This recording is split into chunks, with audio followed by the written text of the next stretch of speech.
누가복음 5장 1절부터 11절까지 시작.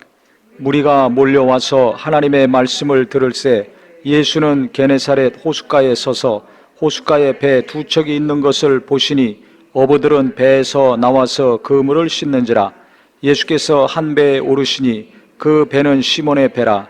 육지에서 조금 떼기를 청하시고 앉으사 배에서 무리를 가르치시더니 말씀을 마치시고 시몬에게 이르시되 깊은 데로 가서 그물을 내려 고기를 잡으라. 시몬이 대답하여 이르되 선생님, 우리들이 밤이 새도록 수고하였으되 잡은 것이 없지만은 말씀에 의지하여 내가 그물을 내리리이다 하고, 그렇게 하니 고기를 잡은 것이 심히 많아 그물이 찢어지는지라. 이에 다른 배에 있는 동무들에게 손짓하여 와서 도와달라 하니 그들이 와서 두 배 채움에 잠기게 되었더라. 시몬 베드로가 이를 보고 예수의 무릎 아래 엎드려 이르되 주여, 나를 떠나소서, 나는 죄인이로소이다 하니, 이는 자기 및 자기와 함께 있는 모든 사람이 고기 잡힌 것으로 말미암아 놀라고 세베대의 아들로서 시몬의 동업자인 야고보와 요한도 놀랐음이라. 예수께서 시몬에게 이르시되 무서워하지 말라. 이제 후로는 내가 사람을 취하리라 하시니 그들이 배들을 육지에 대고 모든 것을 버려두고 예수를 따르니라. 아멘. 베드로가 밤새 고기를 잡았습니다. 근데 한 마리도 못 잡았습니다. 고기 잡는 어부고 그 동네 사람이에요. 하루 날마다 고기 잡아서 먹고 사는 사람입니다. 그런데 한 마리도 못 잡았어요. 근데 예수님이 깊은 데 가서 그물을 내리라 그랬더니 그대로 순종해가지고 배가 가라앉을 정도로 고기를 많이 잡았습니다. 수지 맞았죠. 우리가 잘 아는 말씀인데요, 요즘 살다 보면 이 베드로처럼 내가 열심히 최선을 다해서 노력을 많이 했는데도 한 푼 건지지 못하는 경우가 있습니다. 그래서 젊은 사람들은 열심히 하면 뭐해? 집값은 저렇게 뛰고, 물가는 이미 많이 올라가고, 교육비도 많이 올라가고, 그래서 결혼을 안 하려고 하는 청년들이 많이 늘어나고, 결혼해도 아이를 안 낳으려고 그러는 사람들이 갈수록 늘어납니다. 지금 20대에서 30대 중반까지 미혼 여성에게 질문했습니다.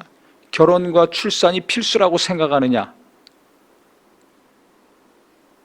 4분의 3은 필수가 아니에요. 4명 중에 1명만 필수라고 생각합니다. 이렇게 시대가 바뀌었습니다. 과거에는 아들을 낳아야 됐습니다. 특히 맏며느리는 아들을 낳는 게 큰 부담이었습니다. 아들 못 낳으면 기쁨이 없어요. 시부모가 기쁨이 없고 남편도 기쁨이 없고 본인도 기쁨이 없어요. 근데 지금 30-40년 만에 딸 낳기를 다 바랍니다. 딸 낳으면 더 좋아합니다.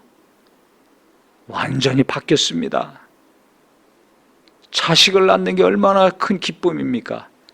결혼하는 것이 얼마나 큰 기쁨입니까? 그런데 그거 싫다는 거예요. 꼭 필요하다고 생각 안 하는 겁니다. 그러면 앞으로 20-30년 지나면 어떤 세상이 올 것인가? 상상하지 못할 세상이 오는 겁니다. 나이 드신 분은 살 날이 얼마 안 남았으니까 이 상태에서 살다가 가시면 어떻게 보면 더 행복할지도 몰라요. 왜? 변화된 세상을 내가 경험하지 못하고 가니까 어떻게 보면 이 상태로 사는 것이 복일 수도 있습니다. 그런데 앞으로 살 날이 50년, 60년 남은 청년들은 이걸 과연 감당할 수 있을까? 결혼하고 자식 낳는 인간의 가장 기본적인 것도 안 하려고 싫다고 하는 사람이 4분의 3인데 어떻게 될 것인가? 사람과의 관계가 어떻게 될 것인가? 거기다 또 AI가 발달이 돼가지고 챗GPT라고 요새 뉴스마다 난리죠. 물어보면 다 답을 합니다. 목사도 설교에 대해서, 부활절에 대해서 설교문 작성해봐라. 웬만한 목사보다 더 체계적으로 정리를 잘 해가지고 군더더기 없이 깔끔하게 설교문이 작성돼서 나옵니다. 제일 중요한 것은 과연 먹고 사는 것도 중요하지만 이 믿음을 지속할 수 있느냐, 저는 이게 항상 고민이에요. 부모 세대가 가졌던 이 믿음을 내 자식들이 과연 계속 유지하고 하늘나라 가서 만날 수 있을까? 앞으로 예수 믿기 어렵습니다. 지금도 교회 안 나오는 사람들이 갈수록 늘어나죠. 코로나 때문에 집에서 예배하는 사람들이 갈수록 늘어납니다. 이제 교회 나와서 예배하라는 말 못합니다. 주일 예배도 그런데 다른 것은 말할 것도 없어요. 기도 모임이나 목장 모임이나 성경 공부나 이게 인터넷으로 안 하면 안 됩니다. 갈수록 편안함을 추구하고, 갈수록 개인적인 것 추구하고, 갈수록 내가 원하는 것 추구합니다. 그러면 어떻게 되느냐면 영적으로는 계속 메말라 갈 수밖에 없어요. 예수님이 제자들을 부르셨을 때 세 가지 목적이 있었습니다. 첫 번째가 자기와 함께 있게 하시고, 보내서 전도하게 하시고, 귀신 쫓고 병 고치게 하셨습니다. 첫 번째가 함께하는 겁니다.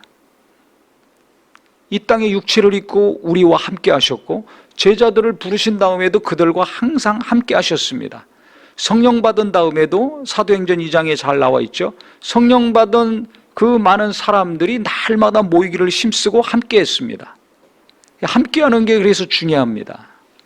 오죽하면 성경에 모이기를 패하는 어떤 사람들의 습관과 같이 하지 말라고 그랬죠. 그날이 가까움을 볼수록, 주의 재림이 가까울수록 더욱더 모이기를 힘쓰라고 했습니다. 왜? 서로 돌아보아 사랑과 선행을 격려해야 되기 때문에. 돌아보아서 보이는 사람이 있어야 돼요. 격려할 사람이 있고 격려받을 사람이 있어야 돼요. 그러니까 눈에 보이는 만남이 있을 때 눈에 보이지 않는 인터넷상에서 뭘 서로 사랑하든지 격려하든지 기도를 하든지 모임을 하든지 하는 것이 가능한 것이지, 그렇지 않으면 어렵죠. 화상으로 우리가 볼 수 있으니까 그래도 다행이지만 그렇지 않으면 관계 지속하기 어렵습니다. 기본적인 인간의 삶이 이렇게 바뀌기 때문에 신앙생활하기 앞으로 계속 어려워질 것입니다. 이건 겁을 주려고 하는 것이 아니라 지금 나오는 계속 데이터들이 증명하고 있습니다. 수많은 기관에서 계속 설문조사하고 있습니다. 뉴스 보시면 뭐 대통령 지지도, 여당 야당 지지도 뭐 이런 거 쭉 나오잖아요. 당대표 지금 뭐 선거할 때 그 각각 뭐 지지도 몇 프로인지, 똑같이 교회에서도 목회자들, 교인들, 젊은 사람들 데이터가 계속 나오고 있습니다. 교회가 어떻게 되고 있는가, 믿음이 어떻게 되고 있는가, 신앙이 좋아지고 있는가 떨어지고 있는가, 계속 떨어지고 있습니다. 계속 안 나오고 있습니다. 그러니까 내가 지금 열심히 하니까 나는 일평생 계속해서 예배하고 죽는 날 동안에 교회 다니고 모임도 하고 기도도 할 거니까 당연히 내 자식들도 그렇게 하게 되겠지. 천만의 말씀입니다. 지금 금요기도의 시간인데 금요기도에 나오는 자녀들, 청년들이 몇 명이나 됩니까? 보세요. 나는 나와 있지만 내 자식들은 어디가 있습니까? 기도해야 되는지 알면서도 안 합니다. 주일날 교회에 나오면 감지덕지 해야 될 정도예요. 성경을 읽으면 아이고 너무나 감사할 상황이죠. 성경을 읽고 기도하는 거 당연했는데, 11조하고 주일 예배하고 봉사하는 게 당연한 것인데 부모 세대 때 당연하게 여기던 거 당연히 안 합니다. 부모 세대가 결혼하는 게 당연하고 자식을 낳고 사는 거 당연했습니다. 부자들만이 아니라 모든 사람들이 그렇게 하는 거 당연했지만 지금은 특별한 게 됐어요. 당연하지 않습니다. 신앙생활도 마찬가지예요. 당연하게 생각하면 안 됩니다. 그렇기 때문에 부모 세대가 무엇보다 기도를 많이 해야 됩니다. 나 먹고 살기 위해서 기도하는 것도 중요하지만 자식들의 믿음을 위해서, 이 자식들이 먹고 사는 게 더 중요합니다. 어떻게 해서든지 먹고 삽니다. 내가 기도 안 해도 어떻게 해서든지 굶지 않고 먹고 삽니다. 직업도 변변치 않은데 자식들은 부모들보다 더 맛있는 거 입고 멋있는 거 입고 다니고 좋은 핸드폰 쓰는 거 아시죠? 삽니다. 뭘 하든지 어떻게 했든지 알아서 삽니다. 중요한 건 잘 사느냐 못 사느냐가 중요한 것이 아니라 이 신앙을 지속을 하느냐 못하느냐, 이게 진짜 중요합니다. 아무리 잘 살고 지옥 가면 어떻게 되겠어요? 잘 살든지 못 살든지 예수 믿고 그 신앙 끝까지 지속해서 하늘나라 가야 될 거 아닙니까? 천국 못 가는데, 구원받지 못하는데 어떻게 잘 산다고 할 수가 있습니까?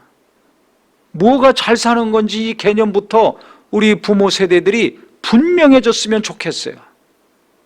신앙이 지금 어떻게 되고 있는지를 신경 쓰고 그것에 대해서 관심을 가지고 기도도 하고 대화도 하고 이끌어 가야 되는데, 어렸을 때는 좋은 대학 가는 거에 올인하고 그 다음에는 취직하는 거에 올인하고, 그러니까 어떻게 됩니까? 애들이 대학 가면 교회를 떠납니다. 공부 잘하고 명문대 가고 좋은 직장 가는 것이 자식을 위해서 최고라고 생각해서 그렇게 기도했는데 왜 대학 가면 다 교회를 떠납니까? 뭔가 잘못된 거 아닙니까?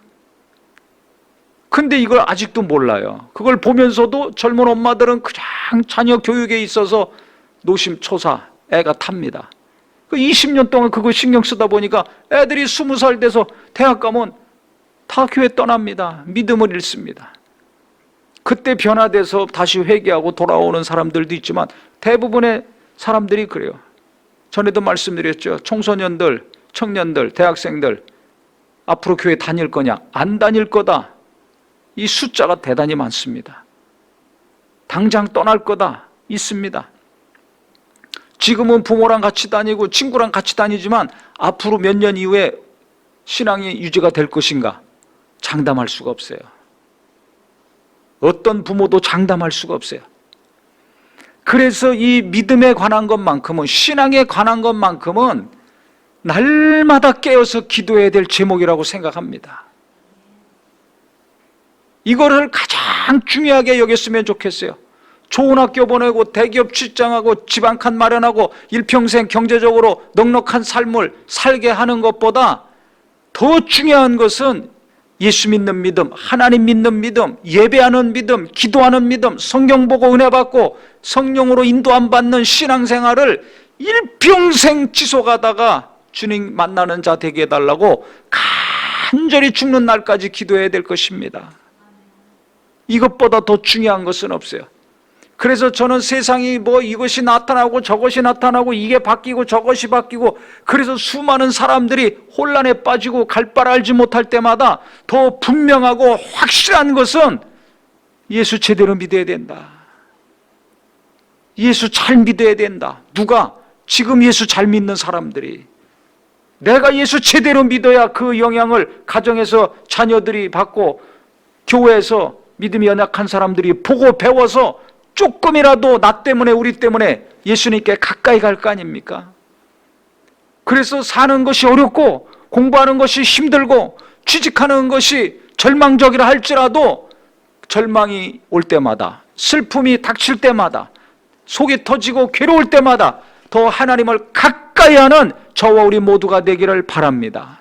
지금 베드로 보세요. 맨날 고기 잡던 사람인데 하루 종일 고기 못 잡았어요. 근데 깊은 데 가서 그물 내려라. 그래서 순종해서 내렸더니 가득 잡지 않습니까? 내 힘으로는 도무지 안 돼요. 내 힘으로는 결혼도 감당 못해. 자식 낳는 것도 감당 못해. 그래서 안 하겠다는데 하나님이 말씀하신 것에 순종하면 내가 할 수 없는 거, 하루 종일 했지만 내 능력으로 할 수 없는 거 하나님이 이루어 주신다는 믿음이 있기를 바랍니다. 풍랑이 입니다. 바다에 풍랑이 일어요.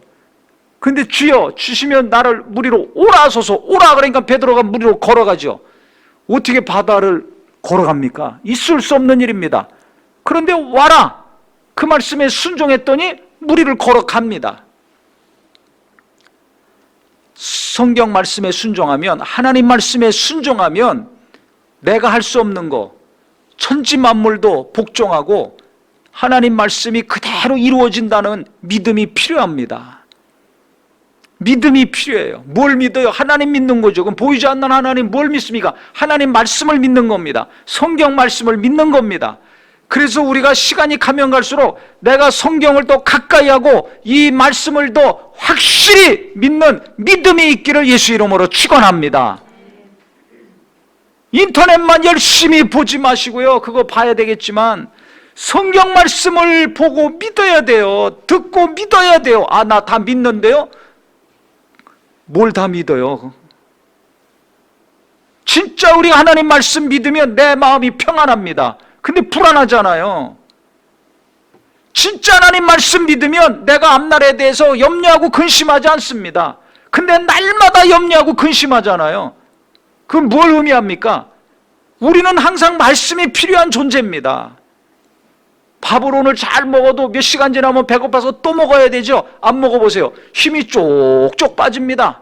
똑같아요. 오늘 아무리 은혜 받고 위로받고 힘을 얻고 소망을 얻고 충만했다 할지라도 몇 시간 지나면 또 말씀에 내가 은혜를 받고 그 말씀을 묵상해야 됩니다. 안 그러면 기운이 쪽쪽 빠지는 거예요. 기운이 빠져. 낙심이 돼. 불안해져. 걱정, 근심, 염려가 자꾸 생기고 커집니다. 의욕이 떨어져. 우울해져. 삶에 의욕이 없어. 왜 사는지 몰라. 죽고 싶어. 일하고 산다는 게 별 의미가 없어. 이렇게 된다니까요. 왜 그럽니까? 하나님 말씀이 없으면 그렇게 되게 돼 있어요, 인간은. 기운이 쪽쪽 빠집니다. 숨 안 쉬어보세요. 코하고 입 막아놓고 숨 안 쉬어보세요. 얼마나 답답합니까? 가슴이 답답하고 막 다 터져나갈 것 같죠? 온몸이. 우리가 살다 보면 답답할 때가 한두 번입니까? 속 터지고 머리가 터질 것 같은 때가 한두 번입니까? 어떻게 해야 그러면 평안하게 살 수 있습니까? 기도를 해야 됩니다. 기도는 호흡이라 그러잖아요. 숨 쉬는 거랑 같다고 그러잖아요. 그 숨 안 쉬고 어떻게 살아요? 숨 쉬어야지. 근데 기도 안 하고 살아요. 그러니까 맨날 답답한 거예요. 기도하는 사람도 답답한데, 그래서 또 기도하는데, 기도 안 하고 사니까 어떻게 해요? 답답함이 일상화가 됐어요. 그러니까 무슨 작은 일만 있어도 속 터지고 열내고 씩씩거리고 흥분하고 평안한 감정, 합리적인 생각, 객관적인 사고 못하고 삽니다. 감정에 휩쓸리며 삽니다. 그러니까 감각적인 거, 감정을 자극하는 것만 자꾸 찾아가는 거예요. 견고함이 없습니다. 작은 일에도 흔들려. 조금 큰 일 생기면 와장창 흔들려. 더 큰 일 생기면 무너져요. 그러니까 나 하나도 감당 못하는데 누구를 감당합니까? 그러니까 우리는 계속해서 기도를 해야만 평안을 지속하고 살 수 있는 존재입니다.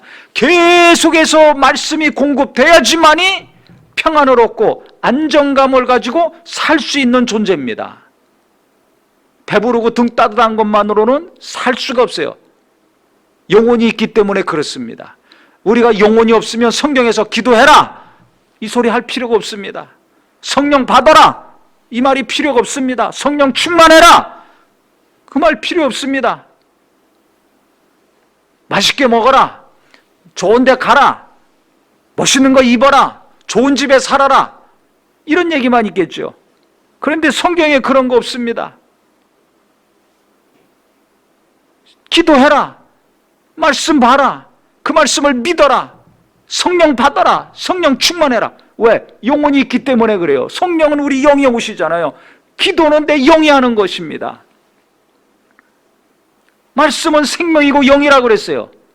이 말씀은 내 영에 와서 나를 힘주는 거예요. 밥은 내 육체에 와서 육체에 힘을 주지만 하나님 말씀은 내 영혼에 들어와서 내 영에 힘을 줍니다.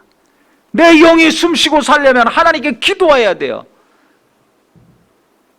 그렇기 때문에 우리가 신앙생활 하나님께 예배하고 기도하고 말씀으로 은혜 받고 인도함 받고 하는 것들은 어느 한 순간에만 번쩍 하려고 하지 마시고 부흥회 때 몰아서 뭐 은혜 받던지 뭐 작정기도해서 뭐 응답을 받던지 이런 식으로만 한 번에 몰아서 하려고 하지 마시고요. 특별할 때 그렇게 하겠지만 기본적으로 숨 쉬는 건 24시간 쉬잖아요. 밥 먹는 건 정해놓고 날마다 한 끼라도 먹지 않습니까? 한 것처럼 내가 계속해서 기도와 하나님의 말씀 가운데 힘을 얻고 위로도 얻고 내 안에 불안과 근심과 염려를 떨쳐보내는 신앙생활이 계속되기를 주의 이름으로 축원합니다. 그래서 저도요, 제가 힘이 쭉쭉 빠질 때는 육체의 힘이 빠지는 게 아니라 마음의 힘이 빠질 때 이게 벌써 사인이 오는 거예요. 아, 말씀을 공급받아야 된다. 우리 성도님들은 의욕이 상실되고 마음이 낙심이 되고 계속 무언가 심란하고 할 때 뭐합니까? 잘 생각해 보세요. 그 원인이 말씀이 부족해서 그래요. 영혼의 생명이 부족해서 그래요. 근데 다 성경 안 보고 그때 다른 거 보잖아요. 다른 거 하려고 하잖아요. 그러면 믿음이 약해집니다. 계속해서. 영감도 약해집니다. 영혼의 힘이 약해져요. 배고프면 먹어야 되잖아요. 안 먹고 딴 거 해보세요. 계속 힘 빠집니다. 똑같은 거예요. 기도가 필요하고 말씀이 필요한데 다른 거 해보세요. 그러면 영혼은 계속 힘을 잃습니다. 그러면 참 불쌍한 사람 되는 거예요. 그래서 우리가 하나님 말씀은 반드시 이루어진다. 내 힘으로 안 될 때, 그래서 괴롭고 힘들 때 어떻게 될 것인가? 더 말씀을 가까이 하는 지혜가 있기를 예수 이름으로 축원합니다. 금방 집이 뒤집어지고 사업이 뒤집어지고 뭔가 어떻게 될 것 같아요? 풍랑 있는 바다가 얼마나 두렵습니까? 무섭습니까? 그런 무서운 세상이 오든지 무서운 일이 내게 닥친다 할지라도 내가 정신 바짝 차리고 주여 내게 말씀하소서, 내가 따르겠나이다 해서 하나님이 말씀을 주신다면, 성령께서 말씀을 주신다면 그 말씀 꼭 붙들고 순종할 때 풍랑도 떠나가고 바람도 떠나가고 바다도 잠잠게 되는 것처럼 모든 것이 다 떠나가고 잔잔하게 평안케 되는 역사가 이루어질 것입니다. 저는 이것을 너무 많이 경험했어요. 그래서 세상이 갈수록 풍랑이 있는 세상이 되고 사는 것이 갈수록 밤새 일했지만 빈손으로 돌아오는 것 같은 일들이 계속 벌어질 때 과연 어떻게 살아야 될 것인가? 나와 내 자식들은 어떻게 살아야 될 것인가? 힘없고 가난한 교인들이 어떻게 살아야 될 것인가? 방법은 하나님 말씀 의지하는 길밖에 없다. 결론이 분명합니다. 나도 하나님 말씀 의지해서 일하고 나도 하나님 말씀 의지해서 살고 내 자식들도 하나님 말씀 붙들고 하루하루 사는 길밖에 없다. 그래서 말씀으로 승부를 내려고 하는 저와 우리 모두가 되기를 예수 이름으로 축원합니다. 하나님 말씀은 진 적이 없습니다. 하나님 말씀은 밀려난 적이 없어요. 어떤 위기와 어떤 박해와 어떤 풍랑도 하나님의 말씀은 다 깨트리고 부쉈습니다. 하나님 말씀만은 백전백승하는 것입니다. 그러니까 다른 거 쳐다보고 의지하고 생각하면서 계속 힘 빠지고 두려워하고 떨지 마시고 언제든지 승리케 하시는 말씀, 언제든지 이루어지는 말씀, 언제든지 모든 연수의 역사와 어둠의 역사를 깨트리는 이 능력의 말씀을 항상 믿고 의지하고 듣고 또 묵상하고 붙드셔서 오늘도 낙심 가운데 이기고 내일도 풍랑 가운데 이기고 오늘도 빈손으로 돌아온 것 같지만 그 다음에 말씀을 붙들고 일할 때 하나님이 놀라운 것들을 거두게 하시는 복된 자가 되기를 예수 이름으로 축원합니다. 예수 이름으로 축원합니다.